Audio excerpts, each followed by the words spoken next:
The massive ship of the Stellar Republic cut through the darkness of space like a silver blade. On the command deck, Admiral Jiho stood with his hands clasped behind his back, watching the stars. "Admiral, we have detected an unknown vessel," said the sensor operator. "It appears primitive." Jiho raised an eyebrow. "Show me." The main screen filled with the image of a small ship. It looked crude compared to their sleek vessel. The hull was patched in places, and solar panels stretched out like awkward wings. "Life signs?" Jiho asked. "Several, but weak. They appear to be in some kind of sleep state." Hana stood quietly at her station, her eyes wide with interest.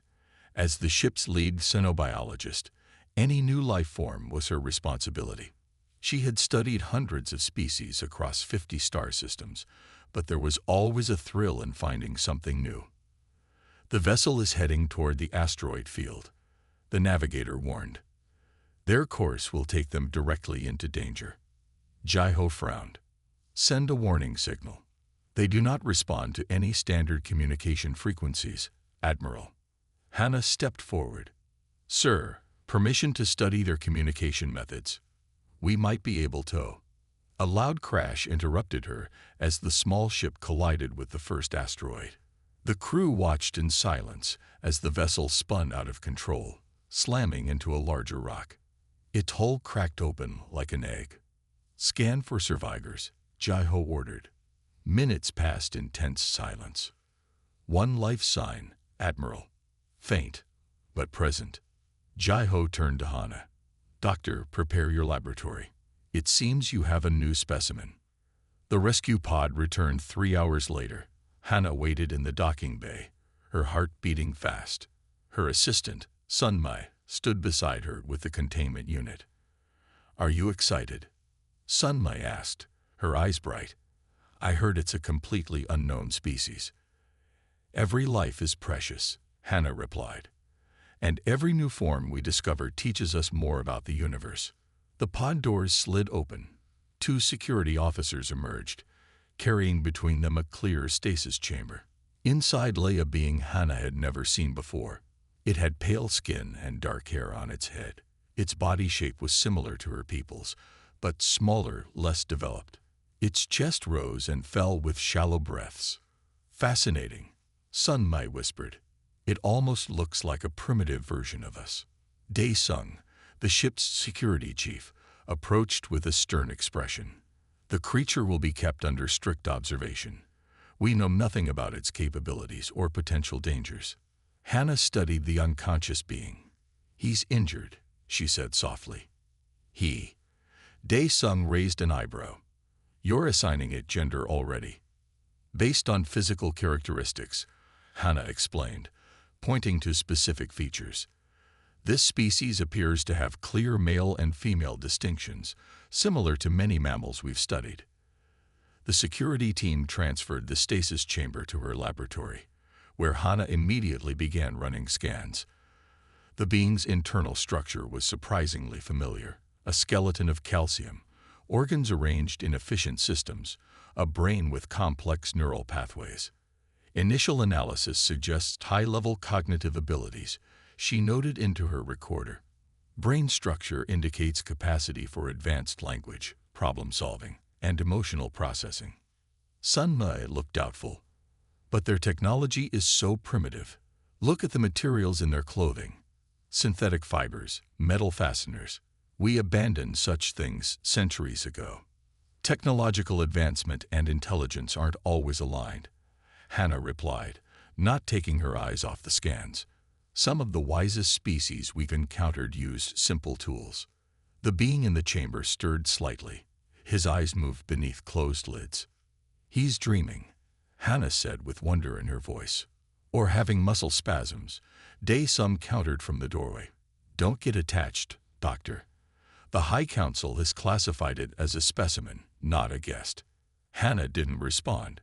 She placed her hand against the clear wall of the chamber, watching as the being's chest rose and fell.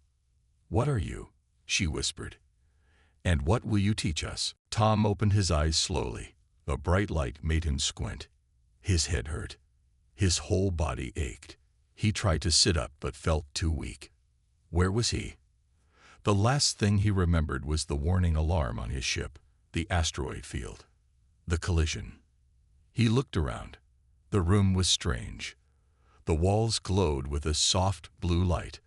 The bed beneath him was not a bed at all, but some kind of gel pad that adjusted to his movements. "Hello," he called out. His voice sounded strange in the room. "Is anyone there?" A door slid open. Tom's eyes widened. A woman walked in. At least, she looked almost like a woman. Her skin had a faint purple tint. Her eyes were large and completely black. Her fingers were long and thin, with one extra digit on each hand. She smiled at him.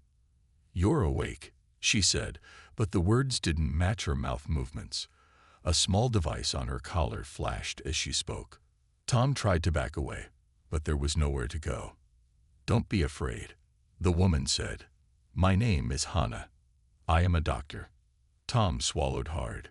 "Where am I? What happened to my ship?" Hannah's expression changed slightly. "Your vessel was destroyed. We rescued you." Another figure appeared at the doorway. This one was male, taller, with a stern face. "Is the specimen responsive?" he asked. "Specimen?" Tom felt a chill run through him. "Yes, Daesung," Hannah replied. "And as you can see, he's capable of communication." Daesung looked at Tom with cold eyes. "Mimicry is common among lower species. Admiral Jiho wants a full report by tomorrow." After Daesung left, Hannah turned back to Tom. "I apologize," she said softly. "My people, they don't understand yet." "Understand what?" Tom asked. "That you are intelligent. Truly intelligent." Tom looked around the room again. Now he noticed the invisible barrier at the doorway, the cameras in each corner, the way the room was designed, like a zoo exhibit. "I'm a captive," he said. Hannah didn't deny it. "You are a guest, the first of your kind we have met." "My kind has a name," Tom said firmly. "We're humans. I'm human. My name is Tom." Hannah's eyes lit up. "Tom," she repeated. "A simple sound. Is it meaningful in your language?" "It's just a name," he said. "What are you? What is this place?" "We are the Stellar Republic," Hannah explained. "A community of worlds joined together. I am what you might call—" Hannah paused, searching for the word. "Ellerin is our species name." Tom tried to stand up. His legs trembled. Hannah moved quickly to help him, but stopped at the barrier. "I need to authorize entry," she said, pressing her hand to a panel. The barrier disappeared, and she stepped through. Her touch was warm as she helped him sit back down. Tom noticed how carefully she moved, as if afraid to frighten him. "You don't need to treat me like an animal," he said. Hannah looked surprised. "I'm trying to be gentle." "I mean, your people. That man called me a specimen." Understanding dawned on Hannah's face. "I see. Yes, this is difficult. My colleagues believe your species is primitive, because our technology isn't as advanced as yours." Hannah nodded. "It is short-sighted of them." She pulled out a small device and showed it to Tom. "This is a personal translator. I've been studying your language from recordings on your ship. Would you help me improve it?" Tom hesitated, then nodded. "If I help you understand me, will you help me get home?" Hannah's expression turned sad. "Earth is very far from here, Tom. But I will try to help you. First, we must show the others that you are not a pet or a specimen. You are a person." "How do we do that?" Tom asked. Hannah smiled. "We begin with words. Then we find a way to show them what you can do." As she spoke, Hannah secretly deactivated one of the room's monitoring devices. "Not everything I do needs to be in the official record," she whispered. "Now, tell me about Earth." 2 weeks passed. Tom learned quickly. Hannah brought him books and videos about the Stellar Republic. Every day, she spent hours teaching him their language and science. Tom was a good student, but he was still a prisoner. His room was comfortable but small. He missed the sky, the wind, the open spaces of Earth. One day, while Hannah was showing him maps of the ship, the lights flickered. "That's the third time today," Hannah said with a frown. Tom looked up. "Something's wrong with your ship. Minor issues with the life support system. The engineers are working on it." The lights flickered again, then dimmed completely before coming back on. "That doesn't look minor," Tom said. Hannah's communication device beeped. She answered it and listened with a worried expression. "I need to go," she told Tom. "There's a meeting about the system failures." "Can I come?" Tom asked. Hannah shook her head. "You know the rules. You must stay here." After she left, Tom paced his room. Something about the pattern of the light failures bothered him. It reminded him of problems he'd seen on Earth ships. When Hannah returned hours later, she looked tired. "What's happening?" Tom asked. "The engineers can't find the cause. The failures are spreading to other systems. Some areas of the ship are losing heat." Tom hesitated, then said, "I might know what's wrong." Hannah looked at him with surprise. "How could you know?" "The pattern of failures. We had similar problems on our deep space vessels. It's like a cascade effect. Our chief engineer, Sun Mai, says it's probably a computer virus," Hannah said. Tom shook his head. "It's not software. It's hardware. The way your power grid connects to life support. I saw it in the ship diagrams you showed me." Hannah looked doubtful. "Our technology is far more advanced than anything you had on Earth. Sometimes the simplest problems are the hardest to see," Tom said. "Please, just let me look at the engineering data." Hannah bit her lip. Taking Tom out of his room was against all rules. But if he was right. "Wait here," she said. She returned with a data pad showing detailed ship schematics. Tom studied them carefully. "Here," he said, pointing to a junction between two systems. "Your power regulators are creating harmonic feedback in the life support grid. Each time it happens, it damages more connections." Hannah looked where he pointed. "How do we fix it?" "You need to install buffer nodes here, here, and here," Tom said, marking spots on the diagram, "and reset the power cycle." Hannah stared at him. "If you're wrong, it could make things worse." "I'm not wrong," Tom said simply. Hannah made her decision.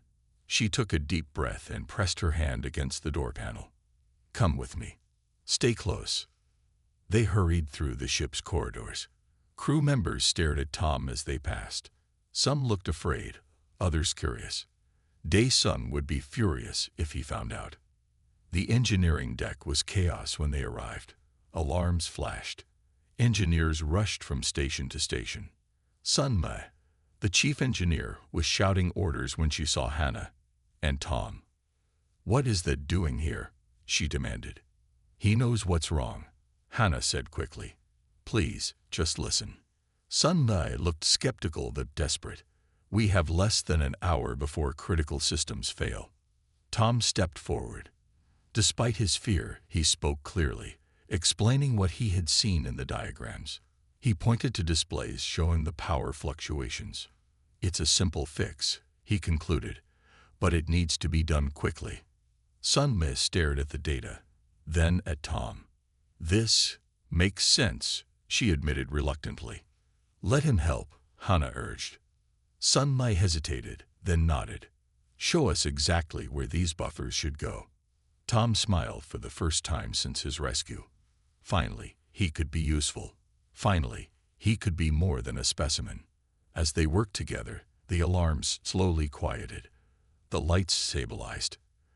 The ship was healing, and the crew of the Stellar Republic looked at the human with new eyes. After saving the ship, things changed for Tom.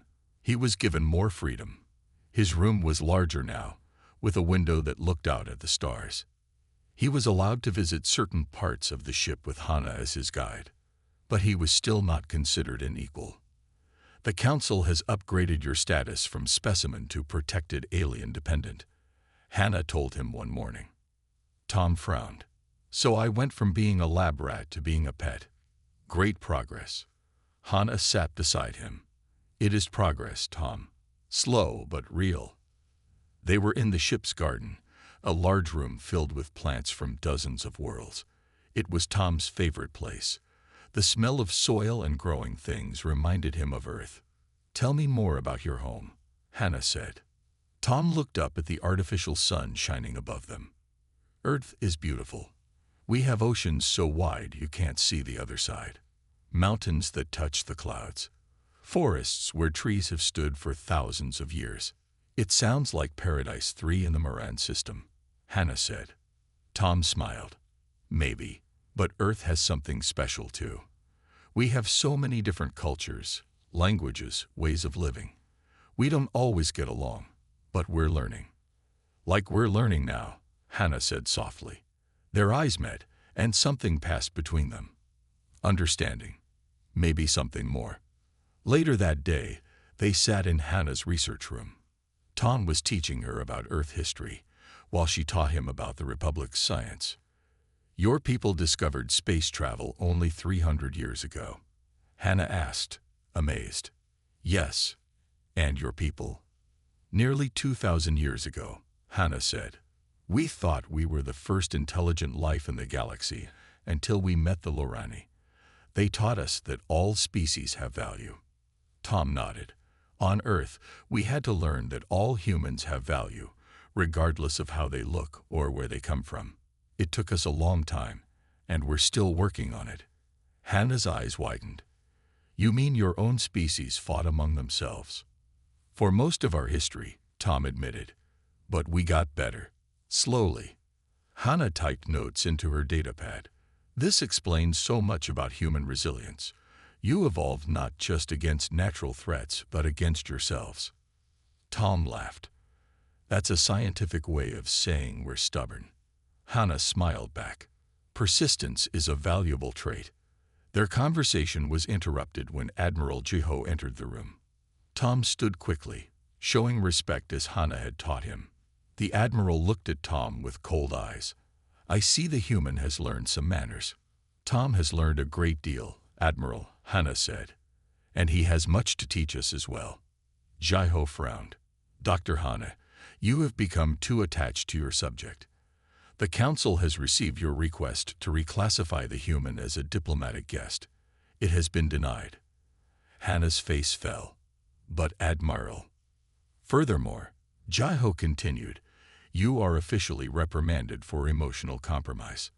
Your primary duty is scientific research, not making friends with lesser species." Tom stepped forward. "With respect, Admiral, I can speak for myself." Jiho looked surprised, then angry. "You will speak when asked, human." "My name is Tom," Tom said firmly. "And my people are not lesser. Different, yes. Younger in space travel, yes, but not lesser." The room grew very quiet. Challenging the Admiral was unheard of.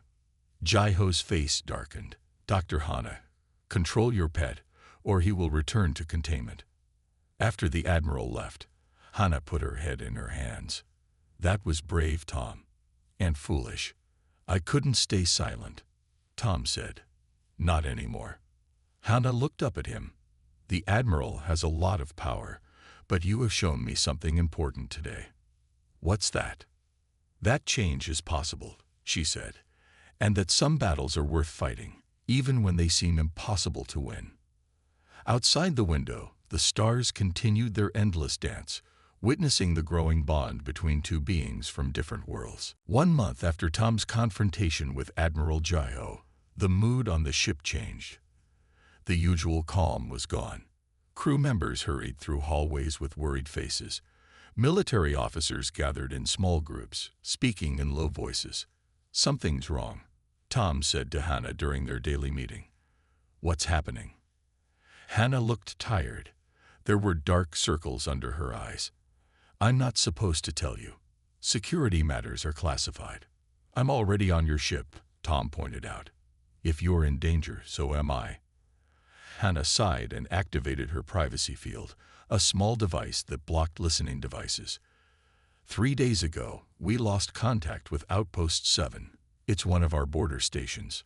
"Lost contact how? Equipment failure?" "No." Hannah's voice was grim. It was attacked. There were 10,000 people there, Tom. Now there's nothing but ruins. Tom sat back, shocked. Who would attack the Republic? I thought you were the most powerful force in this part of space. We are, or we thought we were. Hannah's hands trembled slightly. The attacker is something called the Void Collective. We know very little about them, except that they've destroyed 5 civilizations in the past century. And now they're coming for you, Tom said. Hannah nodded. A second outpost was attacked yesterday. Our weapons had no effect. Our shields failed within minutes. Tom thought for a moment. Can I see the battle recordings? That's highly classified. Hannah, I spent 6 years in Earth's Space Defense Force. I'm trained to analyze battle tactics. Hannah looked doubtful. Our military commanders have centuries of experience. Sometimes a fresh perspective helps, Tom said. What do you have to lose? Later that day, Hannah brought Tom to a small, secure room. She plugged a data crystal into the viewer and stepped back. This is from Outpost 7's final transmission, she said. The screen filled with chaos. Strange ships with black, shifting hulls fired weapons unlike anything Tom had seen before. The Republic's defenses seemed useless against them. Play it again, Tom said after the recording ended. Slower this time. They watched 3 more times. Each time, Tom asked Hannah to stop at specific moments. I've seen something like this before, Tom finally said. Hannah looked surprised. How? Your people never encountered the Void Collective. Not them specifically, but these tactics. Tom pointed to the screen. This is like an old Earth military strategy. They're using your strength against you. Explain, Hannah said. Your ships have powerful central shields, right? All your energy focused in one defensive barrier. Hannah nodded. It's the most efficient design. It's also predictable, Tom said. These void ships aren't trying to break through your shields. They're creating resonance patterns that make your own energy turn against you. Tom moved his hands to show the pattern. See how they fire in this sequence. They're building a wave that crashes back against your shield generators. Hannah stared at the screen. Our commanders thought they were just firing randomly. It's not random. It's deliberate. Tom paused. On Earth, we called this echo attack. We used it against stronger enemies when conventional weapons failed. Hannah's eyes widened. You think you know how to counter this? Maybe, Tom said. But I'd need to understand your weapon systems better. And your admiral would need to listen to a pet. Hannah stood up suddenly. We need to speak to Admiral Jao. Now. As they hurried through the corridors, emergency alarms began to wail. Attention all crew, the ship's AI announced. Battle stations. This is not a drill. Void Collective vessels detected in Sector 4. Crew members ran past them, some giving Tom strange looks despite the emergency. Will your admiral listen now? Tom asked. Hannah's face was determined. He has no choice. We're out of options and out of time. The ship shuddered as the first distant impacts hit their outer sensors. The Void Collective had arrived. The command center was filled with officers when Hannah and Tom arrived. Screens showed the approaching Void Collective ships, 12 dark vessels moving in perfect formation. Admiral Jiho stood at the center, giving orders. When he saw Tom, his face darkened. Why is the human here? This is a secure area, he snapped. Sir, Hannah stepped forward. Tom has important information about the enemy tactics. This is no time for jokes, Doctor, Jiho said.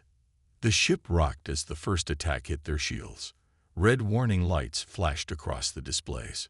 Shield strength at 80%, reported an officer.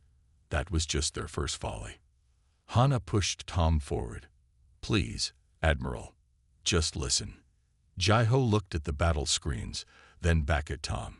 The Admiral's expression was torn between pride and desperation. You have 1 minute, he said finally. Tom pointed to the enemy formation. They're setting up an echo attack. Each shot isn't meant to break your shields. It's creating a pattern that will make your shields collapse from within. Chief Tactical Officer Min leaned forward. That's impossible. Our shield design is predictable, Tom interrupted. You focus all power in one barrier. They're using that against you. Another hit rocked the ship. Shields at 65%. The officer called out. They're falling faster than in previous encounters. Jaiho's eyes narrowed. Assuming you're correct, human, what do you suggest? Change the pattern, Tom said quickly. Don't give them a consistent target. Cycle your shield frequencies randomly. Better yet, create smaller, overlapping shields instead of one big one. Min shook his head. Our systems aren't designed for that. Then we need to adapt them, Tom insisted, and change your firing pattern too. They're expecting you to focus on their center ships. Target the ones on the edges instead. The ship shuddered again. Shields at 50%, came the report. At this rate, they'll fail in less than 10 minutes. Jaiho was silent for a long moment. Then he turned to Min. Implement the human suggestions. Now. Admiral. Min began to protest. That's an order, Jaiho said firmly. As Min and his team rushed to reconfigure the ship's systems, Dae-sung entered the command center. His eyes widened when he saw Tom. Admiral, what is this creature doing here? He demanded. Potentially saving our lives, Jaiho replied without looking at him. Monitor him, if you wish, but do not interfere. Dae-sung moved to stand behind Tom, his hand resting on his weapon. I need access to your weapons control, Tom said, ignoring Dae-sung's glare. Your targeting computers need to be reprogrammed. Absolutely not, Dae-sung objected. The human could disable our defenses. Hana stepped between them. If he wanted to harm us, he could have let the ship's systems fail weeks ago. Jaiho nodded to an officer. Give him limited access. Weapons targeting only. Tom sat down at the terminal and began typing quickly. The screen showed the shield configuration changing, splitting into dozens of smaller, shifting barriers. It's working, Min said with surprise. Shield degradation has slowed. Not enough, Tom said without looking up. We need to go on the offensive. He finished his work and pointed to the display. Fire these sequences at these targets. Jaiho gave the order. The Republic ship launched a barrage unlike anything it had fired before. The weapons hit the void ships in what looked like random spots. For a moment, nothing happened. Then two of the enemy vessels began to drift, their black hulls flickering with energy discharges. Their coordination is breaking down, Min said, his voice filled with disbelief. Keep firing, Tom urged. Don't let them regroup. Jaiho looked at Tom with new eyes. Continue the attack. Follow the human's targeting pattern. As the battle continued, Dae-sung leaned down and whispered in Tom's ear, If this is a trick, human, I will end you myself. Tom didn't flinch. It's not a trick. It's cooperation. Something both our peoples need to learn. Across the room, Hana watched with pride in her eyes. For the first time, a human stood among the Republic's leaders as an equal. Not as a pet, not as a specimen, but as an ally. The battle had been raging for 2 hours. Tom's strategy was working, but the Void Collective was adapting. 4 enemy ships were disabled, but the remaining 8 had changed their formation. They're learning, Tom said, wiping sweat from his forehead. We need to change our approach again. Admiral Jaiho nodded. He no longer questioned Tom's suggestions. What do you recommend? Their ships communicate with each other. If we can block that communication, they won't be able to coordinate their attacks. Min looked thoughtful. We could use the long-range scanners to create interference. Exactly, Tom said. But someone needs to recalibrate the main sensor array manually. The automatic systems are too slow. Jaiho frowned. The sensor array is outside the main shield perimeter. It's too dangerous. I'll go, Tom said. The room fell silent. Everyone stared at him. Absolutely not, Dae-sung said. This could be a trick to escape. Tom stood up straight. Escape to where? Space. We're light years from Earth. I'll go with him, Hannah said suddenly. Jai-Ho shook his head. You're not trained for combat conditions, Doctor. I'll accompany them, Dae-sung said, surprising everyone. I'll make sure the human doesn't try anything. Minutes later, the three of them were in a maintenance corridor, heading toward the outer hull. Tom carried tools, while Dae-sung kept his weapon ready. Hannah led the way with a portable scanner. The array control room is just ahead, she said, but the section beyond it has been damaged. There's no air. We'll need spacesuits, Tom said. Dae-sung opened a wall panel and removed 3 emergency suits. They were thin and lightweight, nothing like the bulky suits humans used. These will only last 30 minutes, he warned as they put them on. Don't waste time. They reached the control room and found it intact but empty. Through the viewport, they could see the sensor array, a massive dish extending from the ship's hull. Parts of it were blackened from enemy fire. I need to go out there, Tom said, examining the controls. The main calibration node is damaged. Dae-sung looked suspicious. The node can be controlled from here. Not with that damage, Tom pointed to the scorched section. Someone needs to reconnect the circuits manually. Hannah checked her scanner. He's right. The control pathways are severed. Dae-sung reluctantly opened the airlock. I'm coming with you. No, Tom said. One person is safer, less chance of being targeted. Before they could argue, Tom slipped into the airlock. The door closed behind him, and the air hissed out into space. Then the outer door opened.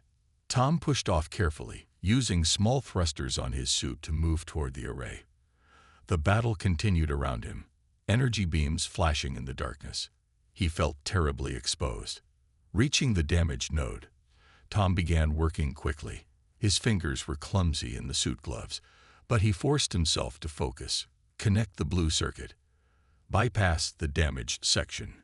Reroute power through the auxiliary system. Inside the ship, Hannah watched anxiously on the monitor. He's almost done, she told Min through the communicator. Be ready to activate the interference pattern. Suddenly, a void ship turned toward Tom's position. It had detected his activity. Tom, Hannah shouted into the comm. You need to get back now. Tom saw the enemy ship. He knew he had seconds before it fired.